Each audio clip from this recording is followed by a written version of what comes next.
7? No, too much. 5 minutes, 6.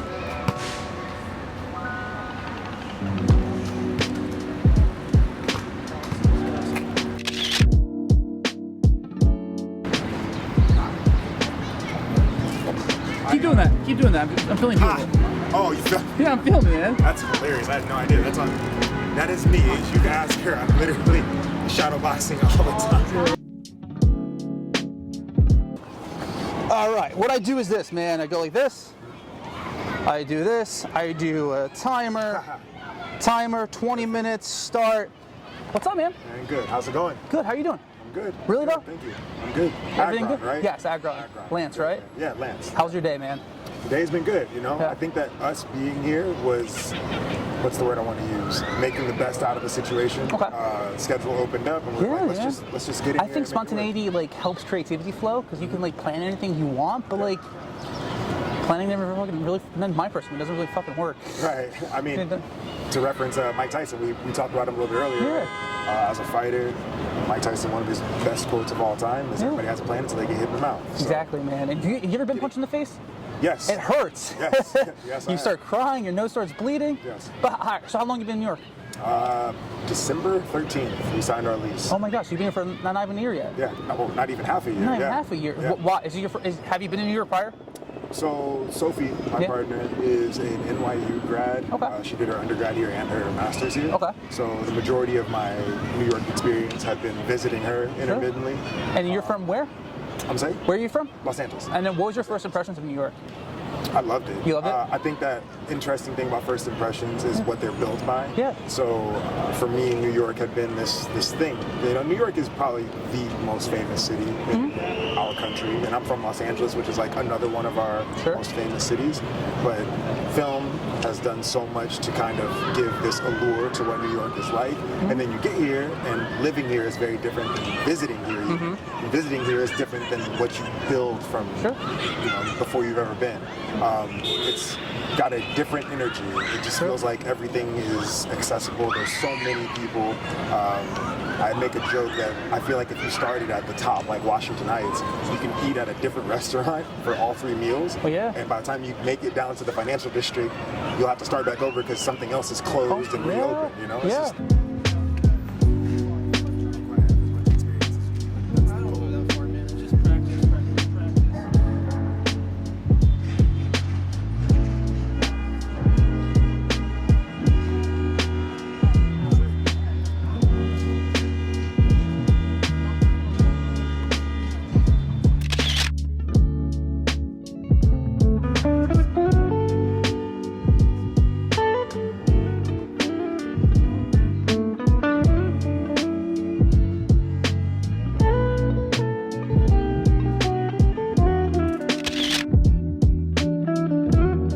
So you're from Los Angeles. Is your family also from Los Angeles? They are. It's interesting to say from, right? Because what does from really mean? Both of my parents, their families are from the South. Okay. I guess as all African American families are kind of from the South. And they both migrated to Los Angeles during the 60s. We say South, like what? Like Mississippi? You talking Alabama? So my dad's side of the family is from Tuscaloosa, Alabama. Okay. And my mom's side of the family is from Dallas, Texas. Okay. And both of them kind of fled the South for reasons that make sense for the Jim Crow South at that time. Yeah, the 60s, of course. Yeah, late 50s, early 60s. Yeah. And they brought their families respectively to Los Angeles. Okay. And that's where my parents grew up, and that's where they had me. Okay. And we were in Los Angeles until the Rodney King riots of '92. Sure. And that kind of informed them that they couldn't raise a black son in Los Angeles anymore. Sure. So I still say I'm from there because I spent every summer there growing up, and then after high school, I lived there for the last 16 years. So that's still home. Sure. Does that, if it's personal, you can tell me stuff, but you said Rodney King, 92, obviously, like I was born 92, but as I get older, I was born 92, but as I get older, when I got older, I understood what was going on. Do you remember it? Not at all. Not at all. Not at all. But looking back on it, does it bother you?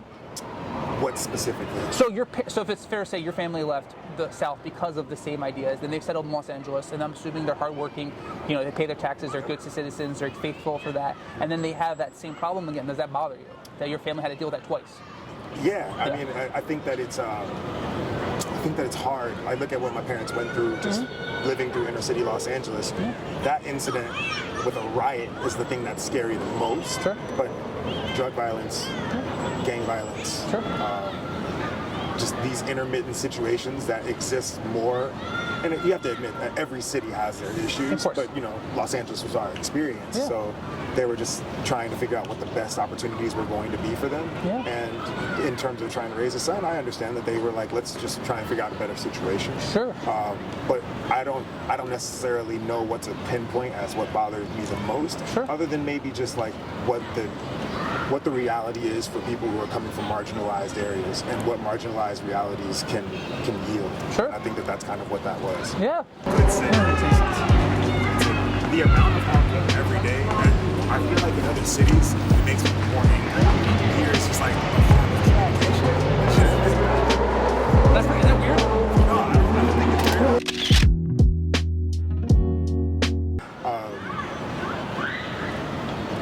At like a very young age, my mom realized that I was reciting movies all the time and acting out characters, and for as long as I can remember, that's been something that I love to do. I never had the confidence and the comfort to kind of indulge into the performing arts. As I said before, I don't have a lot of artists in my family, so there was not a lot of support from the community, if you will, just to put an umbrella term on it, in those pursuits. I talk about this a lot of times with other black artists, especially other male black artists. We do a great job of supporting those who make it. We love our Denzels, we love our Chadwick Bosemans, we love our, those who make Spike Lee's, the people who like you, who are able to speak their voice. But the pursuit of such a dream isn't always supported. It's more so now, like 2022, a lot of things are supported much more. But growing up, I'm an 80s baby, it was more about like, well, what are you going to go to school for? What kind of career are you going to have? Oh, you want to do music? Oh, you want to be an artist? Or like this or that. It's not as supported.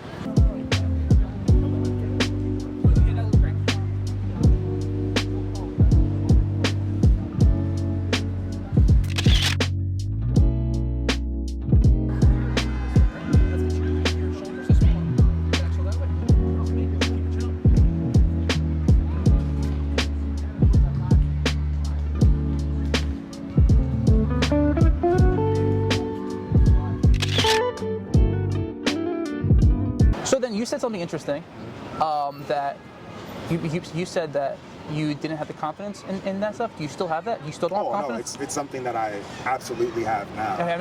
How'd you build that? I credit it to martial arts. Martial arts? 100%. Okay. I think that to defend yourself or just to speak up? To have intention in life. I think that that's really what it came down to. And it's weird that that doesn't necessarily sound like, oh, well, how does that translate to confidence? Confidence to me is your knowledge that you can do something. And I never really found my way. Even all the things that I mentioned before about hockey and like other sports, I played a bunch of different sports growing up, like everyone does for the most part, but I never really found my way with doing something to its fullest extent. I never really like put my all into something. I wasn't great academically in high school. I credit that to moving around a lot, whatever you want. But I know that when I found martial arts, it was kind of like the first time that I realized, like, oh, you can't like just go through the motions with this. Jiu-jitsu was one of the first things that I got introduced to. Long story short, I was going to a junior college, was running track there, fell into running track randomly. Girl that I was dating got me into the track thing, didn't transfer over. I wasn't going to go 4-year university off of it, right? So started working full time. For the first time, I wasn't competing in something, so I needed an activity, something to do. Some guys that I knew were like, hey, we're going to start doing jiu-jitsu. I had like watched UFC fights here and there. Was always interested in it. Like, what guy didn't grow up watching, Power Rangers or Ninja Turtles, something like that. That transferred over pretty well to UFC.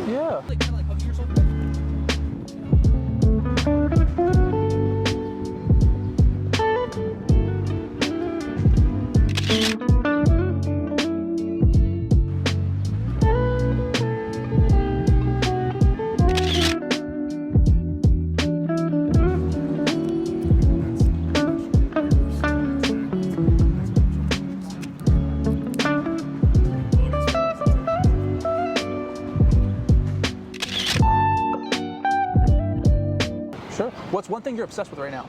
Obsessed with? Anything. It could be a sport, a color, food, something that like... I am in one of my courses that I'm in right now is prison plays. Oh, what? Prison? So, prison plays. Okay. So yeah, I'm a senior at the new school. Okay. And one of my courses that I'm in, it's a scene study course. It's called Prison Plays, and I'm obsessed with just learning more about the incarcerated, about the prison industrial complex, just about the way in which we go about that in this country. But the class is giving me an opportunity to learn more about other countries and how it's an issue everywhere, but no one incarcerates more people than the United States. Of course. And as an actor, I think that what our purpose is in a lot of ways is to shine a light on something, obviously tell a story, and then create a catharsis. Okay. Someone viewing that, see it, and then how can they change something about how they're living their life. Even if it's in one day and they go back to whatever they're doing, that's a part of it. We get an opportunity to hear from formerly incarcerated people every other week. Okay. And it feels weird to say that that's something I'm obsessed with, but I think that there is not enough value on human life in our culture. And hearing these people's stories, hearing some of the things that they've done, and the difficulty in trying to reintroduce yourself back into society is so difficult for a lot of these people. And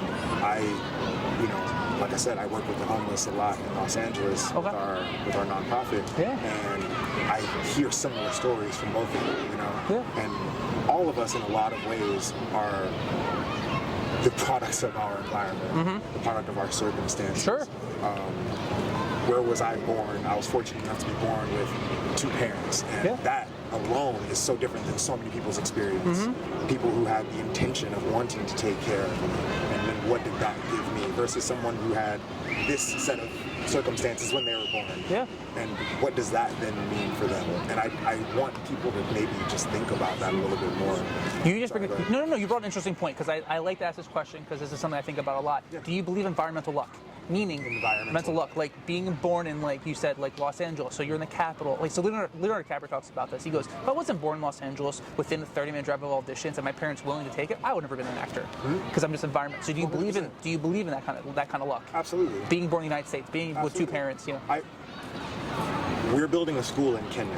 Oh, wow, okay. Yes. So there's a long, again, 20 minutes, man. It's not going to be enough. I know. We're building a school in Kenya. Every single one of those kids is on the wrong side of environmental luck. Okay. My business partner, my best friend, Jordan, he started this, and we kind of have built this together. He went over there on a field trip with UCLA and saw a literal community built into the side of the community's dump site. Over 130 families living off of the waste of other people. Wow. I think there's over 100 children within that. In Kenya over there? In Kenya. Okay. In Nakuru, Kenya. Okay. Kyoto slum in Nakuru, Kenya. Okay.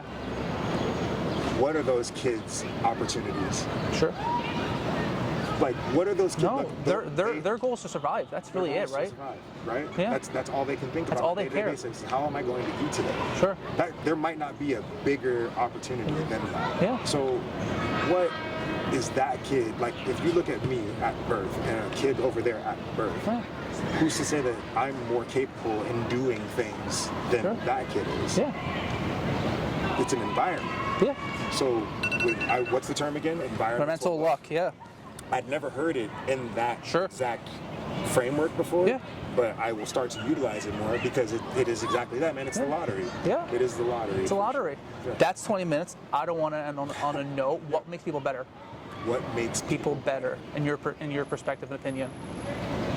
Empathy. Empathy? I like that. I think that if you can take a moment to think about what this person, whomever it is, because I think that to be better, you have to be going through something that's bad in a moment, right? Yeah. Or you're getting ready to do something that's bad in a moment. How can you look at that in a box and then try and choose to do something different based off of someone else's human experience? Yeah. Maybe not the most concise way to word it, but no, I like something I try and move with every day. I like it. How do you feel? Feel good, man. Good. This conversation. Yeah, that's it. That's it. Nothing better than conversation. You just ask and and listen. Right.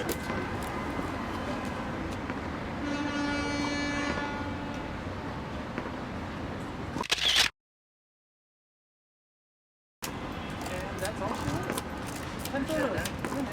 Oh, thank you. That's an experience. Cool. We get to work together one day. In addition to, film is the aspiration, brother. So as you continue to scout locations, maybe I'll be on one of them one day.